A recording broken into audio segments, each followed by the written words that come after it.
Oke, Assalamualaikum warahmatullahi wabarakatuh. Ini adalah video pengganti pertemuan kita hari ini karena hari ini Maulid ya. Jadi kita tidak sempat masuk ke kelas. Nah, ini adalah video penggantinya. Kita lanjutkan materi minggu lalu. Nah, hari ini itu kita akan membahas analisis item untuk tes non-kognitif. Minggu lalu kalian sudah mengisi tes non-kognitif. Sekarang saatnya untuk mengolah apakah itemnya itu akan bertahan atau gugur gitu. Nah, kita masuk. Jadi, analisis item merupakan prosedur yang harus dilakukan sebelum melakukan estimasi terhadap validitas dan reliabilitas suatu alat tes. Analisis item merupakan pengujian karakteristik masing-masing item yang akan menjadi bagian dari suatu tes atau prosedur seleksi item yang bertujuan untuk menguji kualitas item. Uji reliabilitas dan validitas fungsi tes hanya layak dilakukan terhadap item-item yang telah dianalisa dan telah teruji. Jadi, analisis item kali ini untuk yang non-kognitif akan dilakukan dengan koefisien korelasi item total. Nah, koefisien korelasi item total itu apa sih? Jadi, secara substantif, kualitas item yang baik atau tinggi diperlihatkan antara lain oleh keselarasan antara isi item dengan indikator perilaku dan oleh kelayakan semantik kalimat yang digunakan. Secara psikometrik, kualitas item dibuktikan oleh terpenuhinya parameter-parameter fungsi pengukuran item yang bersangkutan.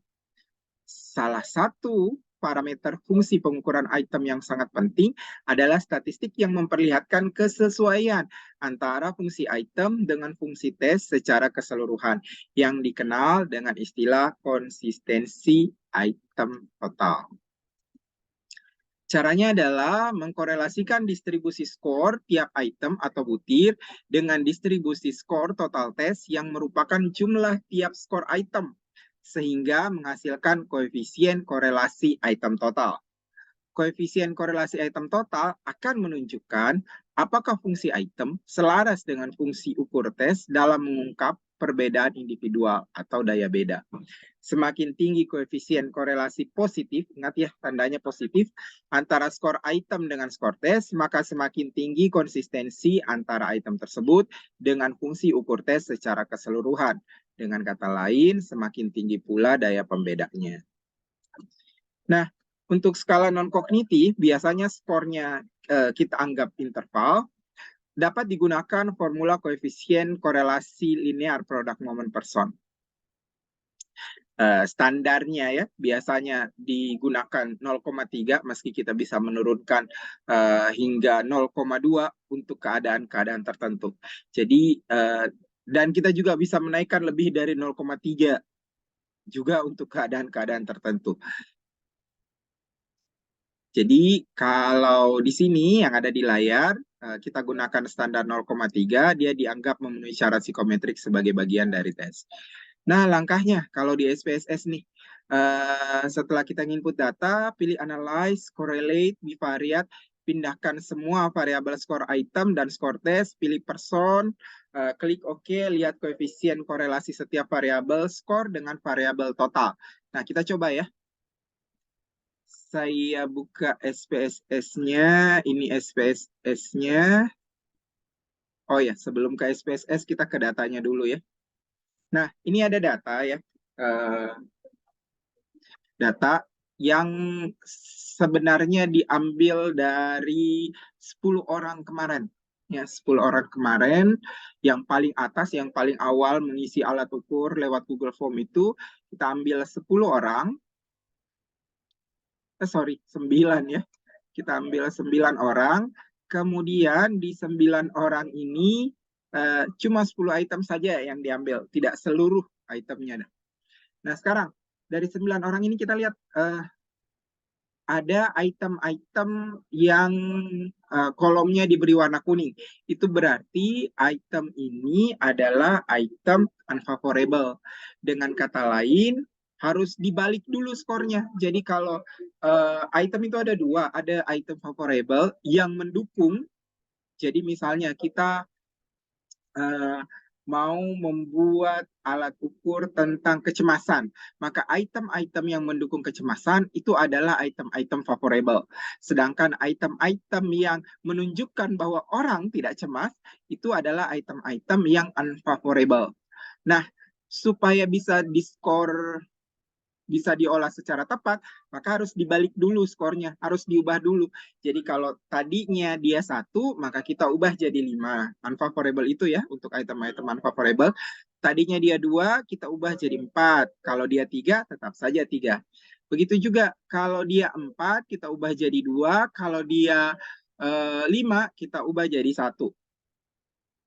Nah, kita coba di sini. Ini kita ubah dulu.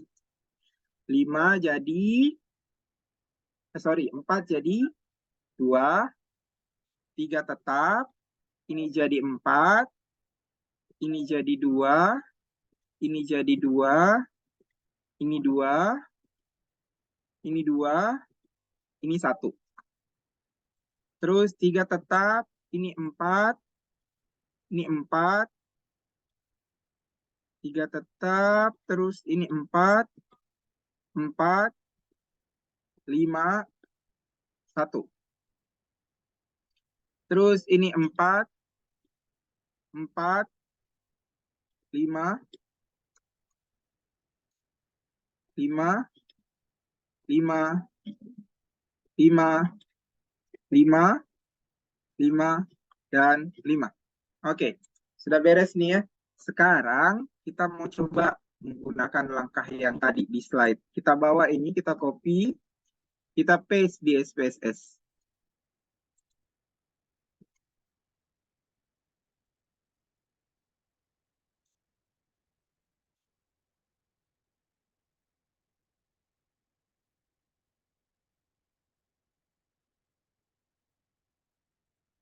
Nah, kita paste di SPSS di sini.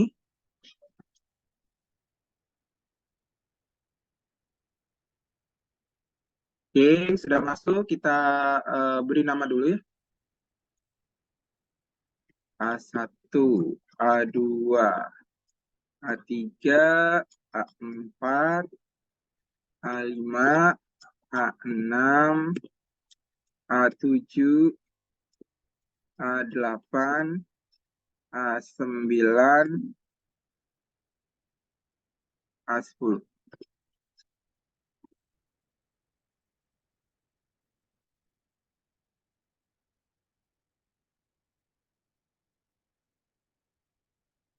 Oke, ada 10 item dari 9 orang. Ini kita ubah ke nominal. Sorry, bukan nominal ya. Scale.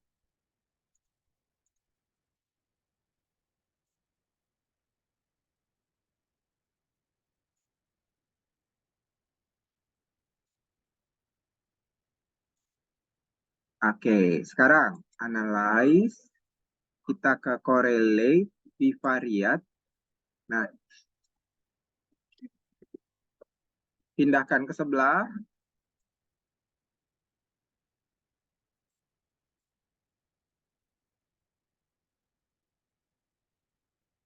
Kalau mau langsung ya. Oke, pastikan memilih person. Oke, nah sudah cukup saya kira kita klik OK. Nah, adalah di sini ya hasilnya nih. Nah, kita lihat yang mana? Yang kita lihat adalah korelasi item dengan total. Nah, kalau ini belum ada totalnya nih, itu artinya kita harus menghitung dulu totalnya.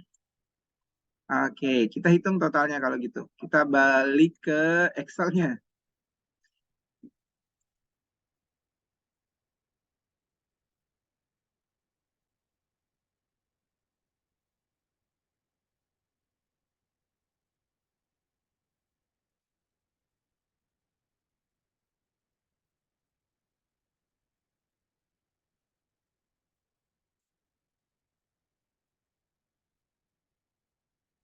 Oke, kita hitung total di sini. Sama dengan sum.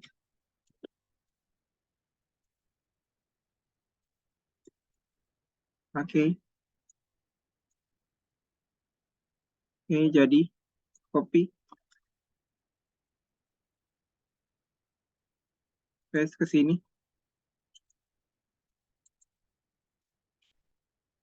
Oke, tambahkan total.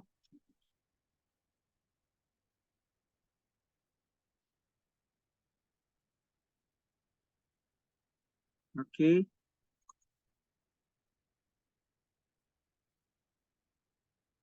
Terus kita analyze, correlate ya, yang tadi bivariate sudah masuk, yang lain masukkan juga totalnya. Kita klik OK. Nah, sekarang kita lihat nih. Yang kita lihat adalah kolom totalnya saja. Jadi A1 dengan total, A2 dengan total, sampai A10 dengan total. Untuk A1, dapatnya yang kita lihat adalah percent correlation-nya. Ini ya nilainya. 0,442, 0,664, 0,682, terus 0,607, 0,539, 0,145. Jadi kalau pakai ini gugur ya. 0,145 gugur, terus 0,552 gugur, 0,826. Oke. Terus 0,497, 0,046 itu gugur juga. Untuk sementara begitu dulu, kita lihat nih. Nah, kita kembali ke slide.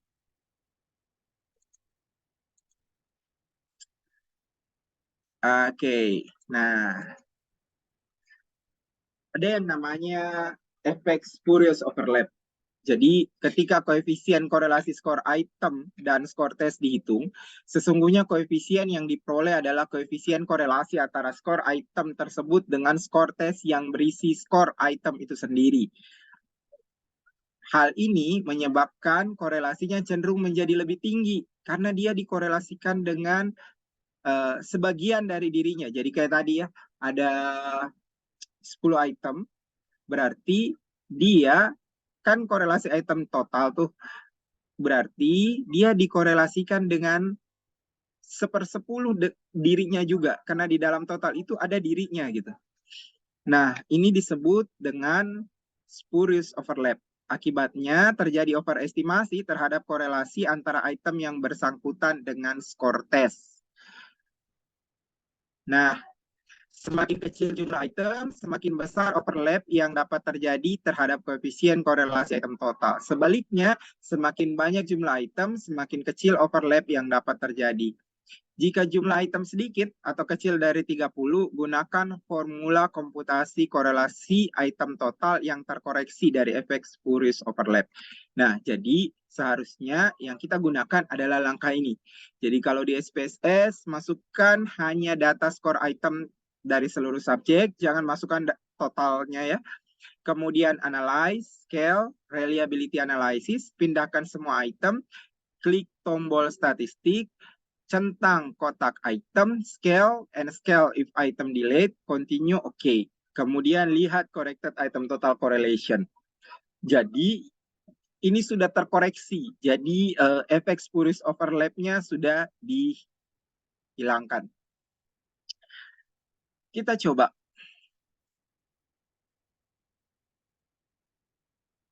Dengan SPSS-nya ya. Ini tadi analyze, terus scale, reliability analysis, masukkan ini,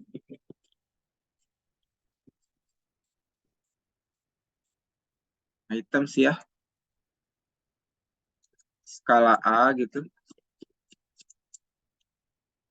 Terus pilih statistik. Nah, pilih item, scale, scale if item delayed. Kemudian kita bisa memilih continue. Kemudian oke. Nah, hasilnya seperti ini. Oke. Nah, yang kita lihat adalah corrected item total correlation. Lihat bedanya ya. Item 1 di sini itu dapatnya 0,287. Sedangkan di yang sebelumnya, item 1 itu dapatnya 0,442. Ada penurunan yang besar gitu ya. Penurunan ini disebabkan karena koreksi efek spurious overlap tadi. Kan tadi dibilang bahwa kalau kita mengkorelasikan item dengan total, maka di dalam total ini ada kontribusi si item. Kalau cuma 10 item, itu berarti kontribusinya adalah 10%. Nah, setelah dikurangi kontribusi tersebut, jadilah seperti ini. Jadi inilah yang akan kita ambil untuk menentukan apakah dia gugur atau tidak.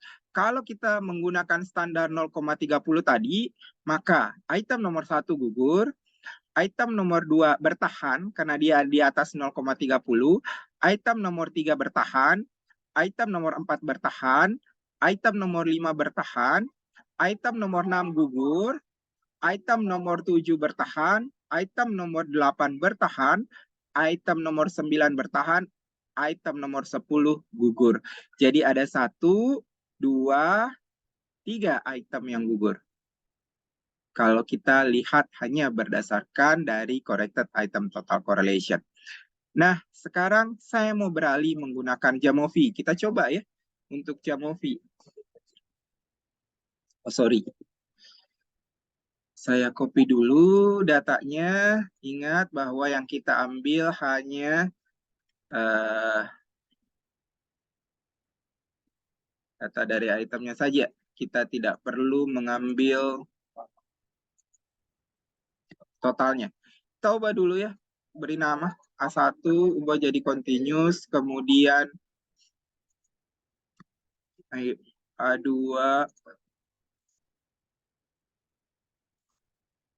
A3,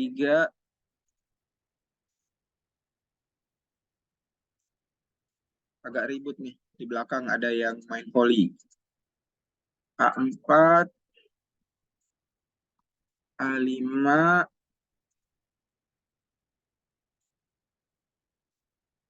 A6,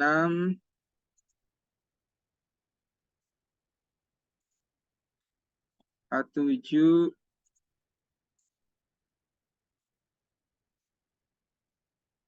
A8,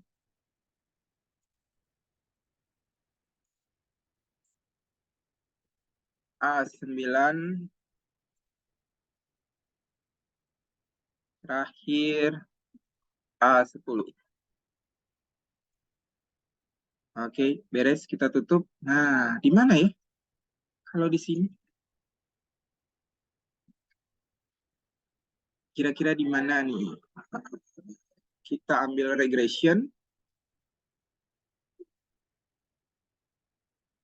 Kalau mau yang tadi, yang seperti langkah pertamanya di SPSS, kita ambil di sini ya. Regression, correlation matrix. Kemudian, kalau mau yang langkah kedua, kita ambil di sini coba. Kita coba aja ya. Nah, pindahkan ini ke sebelah. Jadi pemindahan ke sebelah ini untuk memberitahu ke Jamovi, ini loh yang kamu olah gitu ya. Kemudian kita pilih item race correlation. Jadi namanya kalau di Jamovi itu item race correlation. Dapatlah ini totalnya 0,287 untuk item pertama. Sama ya dengan SPSS tadi 0,287 ya. Persis sama. Jadi kita lihat item nomor 1 gugur, item nomor 6 gugur, item nomor 10 gugur. Yang bagusnya nih, kalau di Jamovi, kita bisa, kita tidak perlu mengubahnya di Excel waktu awal, mengubah penyekorannya, tapi kita bisa mengubah di sini. Kita bisa mengubah di sini penyekorannya. Contoh saja ya, misalnya item nomor 1 itu adalah item unfavorable. Maka saya copy saja masuk ke sini. Tidak perlu mengubah skornya gitu kan. Nanti saat di sini, saya pilih item nomor 1. Minta dia reverse. Maka, jadilah. Berubah kan ya nilainya. Nah, dari sini kita tahu nilainya itu jadinya negatif gitu. Itu seandainya belum diubah, tapi kan tadi kita sudah ubah ya. Jadi kita tidak perlu menggunakan ini lagi. Oke, beres ya untuk Jamovi. Nah, sekarang kita mau ke eh, JASP. JASP itu berarti kalau di JASP maka kita mulai dari sini nih, dari Excel-nya ya. Kita harus menyimpannya dulu di dalam format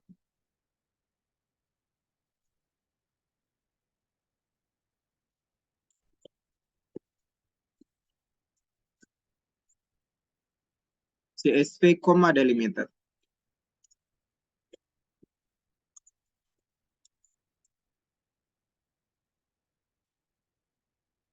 CSV, delimiter. Oke, save.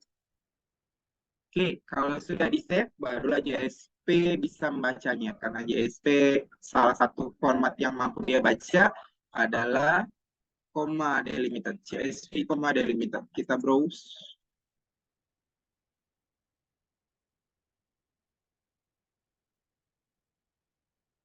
Download. Mana tadi ya?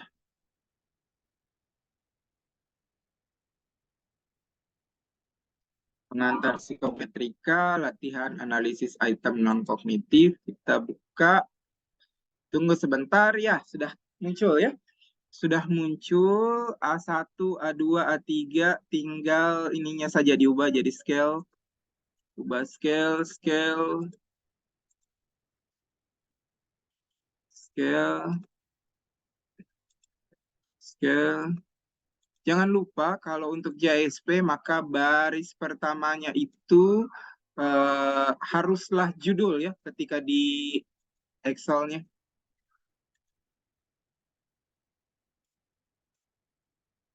Nggak usahlah kita wajib. Oke, beres. Nah, sekarang kita ambil menu reliability ini. Reliability, terus unidimensional reliability. Oke, pindahkan. Ingat, jangan masukkan total ya. Jangan masukkan total. JSP sama seperti apa tadi, Jamovi ya. Kita bisa tidak perlu mengubah scoringnya di Excel, tapi kita bisa langsung memasukkan dan memintanya diubah di sini. Analisisnya, jangan lupa item race correlation. Nah, ini dia hasilnya. Sama persis ya, 0,287, 0,043443 gitu ya. Jadi yang gugur tetap nomor 1, nomor 6, dan nomor 10. Oke, seperti itu. Yang lainnya jangan dilihat dulu ya.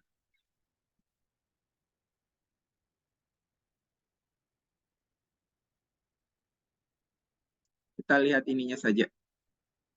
Oke, seperti itu cara untuk melakukan analisis item pada alat ukur non-kognitif. Khusus untuk korelasi item total. Oke, saya kira seperti itu. Silahkan untuk materi minggu depan, kita akan masuk ke reliabilitas validitas. Maka silahkan dibaca buku reliabilitas dan validitasnya. Selesaikan buku itu supaya saat masuk di minggu depan, kalian sudah lancar. Oh ya, bagian reliabilitasnya saja yang diselesaikan dulu. Jadi saat penjelasan di minggu depan, kalian sudah menangkap apa-apa saja. Apa reliabilitas itu, terus jenis-jenis reliabilitas itu apa saja, dan kapan reliabilitas tersebut akan digunakan. Baik, demikian pertemuan hari ini. Assalamualaikum warahmatullahi wabarakatuh.